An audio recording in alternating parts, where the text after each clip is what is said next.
بسم اللہ الرحمن الرحیم۔ عزیزان گرامی، جیسے کہ میں نے کل کے درس میں ہم نے یہ بات عرض کی تھی کہ آپ علیہ السلام کو اللہ رب الجلال نے ایک مہر نبوت عطا کی تھی، جو کہ آپ کے شانہ بشانہ، آپ کے دونوں شانوں کے درمیان قلب کے مد مقابل بائیں جانب لگی ہوئی تھی۔ اس کے سلسلے میں ایک بات مجھے تھوڑا سا گفتگو کرنی ہے، وہ یہ ہے کہ اللہ رب الجلال نے آپ علیہ السلام کے مہر نبوت اس لیے لگائی کیونکہ شیطان پیچھے سے حملہ کرتا ہے، قلب کی بائیں جانب سے حملہ کرتا ہے، جس کے بارے میں سیرت مصطفیٰ کے اندر ایک واقعہ نقل کیا ہے کہ حضرت عمر بن عبدالعزیز رحمۃ اللہ علیہ سے ایک صاحب نے پوچھا یا کسی نے خواب دیکھا، تو انہوں نے بتلایا کہ اللہ رب الجلال نے انہیں خواب میں یہ بات بتلایا کہ شیطان نفس کے بائیں جانب سے شانے سے پچھلے حصے سے حملہ کرتا ہے۔ یہاں پر پچھلے حصے میں اس لیے مہر لگائی گئی، اور اس سے پہلے کہ آپ علیہ السلام کے شک کا ایک واقعہ پیش آیا تھا جو میں نے آپ کے سامنے بیان کیا تھا۔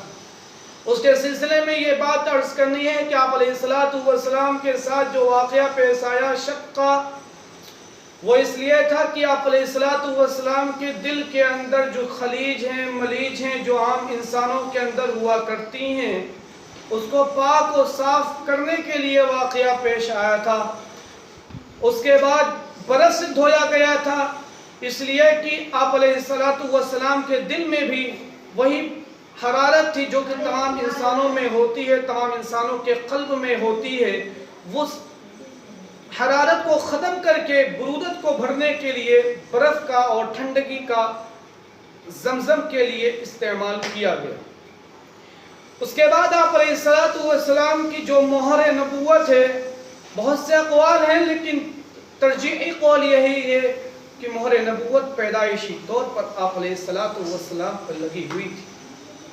جی، ہم نے جو بات عرض کی تھی کہ ہمیں آج جو واقعہ عرض کرنا ہے وہ یہ ہے کہ آپ علیہ السلام اس چیز کے قائل نہیں تھے، اس چیز کے اہل نہیں تھے کہ لوگوں کے اوپر بیٹھ کر کے اور لوگوں پر بوجھ بن کر رہیں۔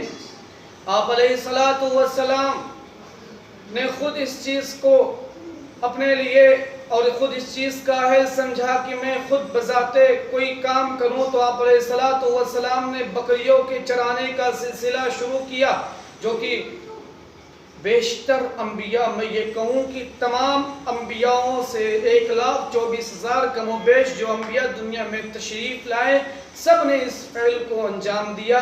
آپ علیہ السلام نے بھی انجام دیا۔ مجھے یہ بات یہاں پوائنٹ کی بتلانی ہے، وہ یہ ہے کہ انبیاء سے بکریوں کے چرانے کا سلسلہ کیوں قائم کیا گیا؟ دراصل بات یہ ہے کہ ان انبیاء کو انسانوں کے لیے راہگیر بنا کر بھیجا گیا تھا۔ جب انسانوں کے لیے راہگیر بنانے کے لیے بھیجا گیا تھا، جب اللہ رب الجلال کی جانب انہیں مدعو کرنے آتے تو انہیں قوم گالیاں دیتی، انہیں قوم پتھروں سے مارتی، ان کو گالم گلوچ کرتی۔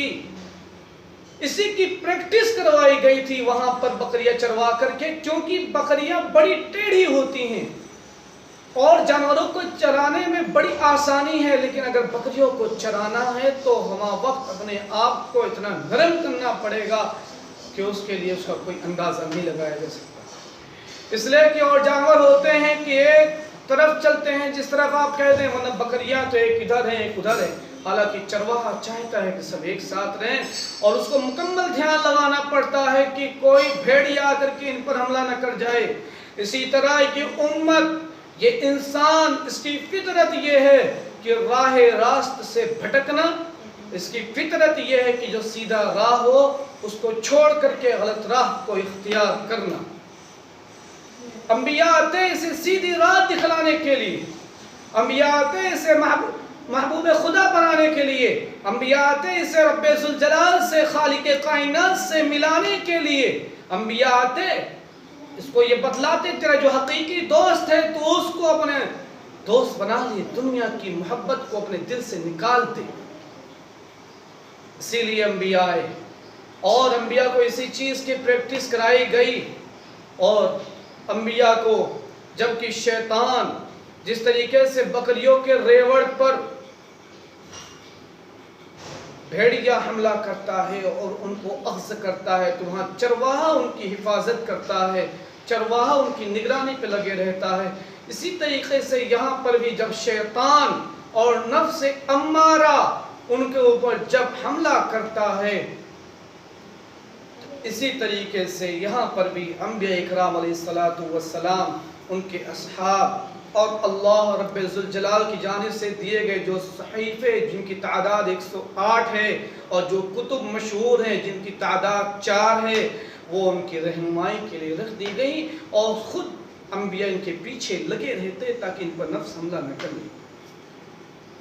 جی آپ علیہ السلام اس کے بعد آپ کا سلسلہ جو تھا اور آپ کے سلسلے میں مکہ کے اندر یہ بات پھیل گئی کہ آپ صادق ہیں, آپ امین ہیں.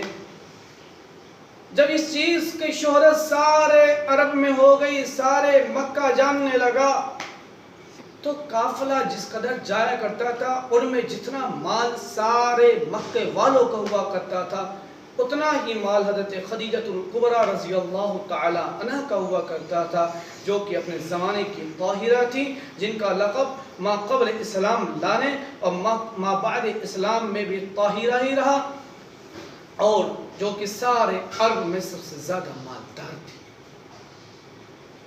اس کے بعد انہوں نے چاہا اور انہوں نے اپنا پیغام بھجوایا آپ علیہ السلام کے پاس کہ میں چاہتی ہوں کہ آپ اس بار ملک شام کے سفر میں میرے سامان کا تجارت آپ کے ذمہ ہو اور آپ جا کر کے اس چیز کی تجارت فرمائیں. میرا خیال یہ ہے اور آپ تجارت کریں گے, میں انشاءاللہ میں آپ کو اس مال کا ڈبل بدلہ دوں گی. آپ علیہ السلام چچا ابو طالب سے اجازت لیتے ہیں اور آپ اس پر راضی ہوتے ہیں اور آپ قافلے کے ساتھ روانہ ہوتے ہیں. اس قافلے میں اور اس سفر میں آپ کے ساتھ حضرت خدیجہ الکبریٰ رضی اللہ تعالی عنہ کے غلام میسرہ بھی ساتھ ہوتے ہیں. وہ دیکھتے ہیں کہ آپ علیہ السلام کے اوپر آسمان چھائے کیا ہوا, سایہ کیا ہوا ہے, درخت سایہ کر رہے ہیں اور کچھ لوگ سفید پوشاک والے اپنے پروں سے سایہ کرے ہوئے. وہ ان منظروں کو دیکھتا ہے. اس کے بعد اسی عیسیٰ میں وہ لوگ ایک مقام پر قیام پذیر ہوتے ہیں. دیکھتے ہیں کہ ایک شخص آتا ہے جس کا نام نستورہ راہب ہوتا ہے, جو اسی چیز سے مشہور ہے. وہ آتا ہے, دیکھتا ہے اور کہتا ہے کہ میں نے دیکھا کہ جب یہ شخص آ رہا تھا, پھر آپ علیہ السلام پہنچتے ہیں اور ایک درخت کے نیچے بیٹھتے ہیں. وہ دیکھتا ہے اور اپنے سعا سے نکل کر کے آتا ہے اور کہتا ہے یہ شخص واقعی نبی ہے, یہ شخص آخری نبی ہے. کہتے ہیں آپ کو کیسے معلوم کہ یہی نبی ہے اور یہی آخری نبی ہے؟ کہتے ہیں کہ عیسیٰ علیہ السلام کے بعد آج تک کوئی اس درخت کے نیچے نہیں بیٹھا, اور اس کے علاوہ میں نے علامتیں دیکھی کہ آپ علیہ السلام جب یہ شخص آ رہا تھا تو اس پر آسمان سایہ کیا ہوا تھا, درخت سائے کیے ہوئے تھے, سفید پوشاک والے اپنے پروں سے سائے کیے ہوئے تھے. میں نے خود اپنی آنکھوں سے منظر دیکھا. اس کے بعد یہ کہتا ہے پھر آپ علیہ السلام وہاں تجارت فرماتے ہیں. تجارت کرنے کے بعد آپ کو اس کا ڈبل منافع ہوتا ہے. پھر آپ علیہ السلام سامان تجارت کو جلدی جو اور کے مقابلے میں آپ علیہ السلام تجارت کو خرید و فروخت کر کے مال تجارت کو دوبارہ آ جاتے ہیں.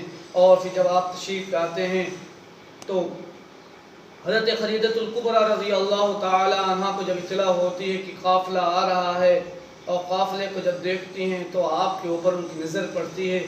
دیکھتی ہیں کہ آپ پر بادل سائے کیے ہوئے ہیں اور آپ کے عجائب خلائق مناظر کو دیکھتی ہیں اور عورتوں کو بلواتی ہیں جو کہ آپ کے ارد گرد ہوتی ہیں, ان کو بھی دکھلاتی ہیں. اس واقعے کو لے کر کے اپنے چچا زاد بھائی ورقہ ابن نوفل کے پاس جاتی ہیں جو کہ کتابوں کے عالم ہوتے ہیں. بیان کرتی ہیں تو وہ کہتے ہیں کہ ہو نہ ہو یہ آخری نبی ہے, یہی محمد صلی اللہ علیہ وسلم ہے. پھر اس کے بعد ایک واقعہ بنتا ہے جو کہ نکاح کے پیغام کا سلسلہ تک جاری ہوتا ہے.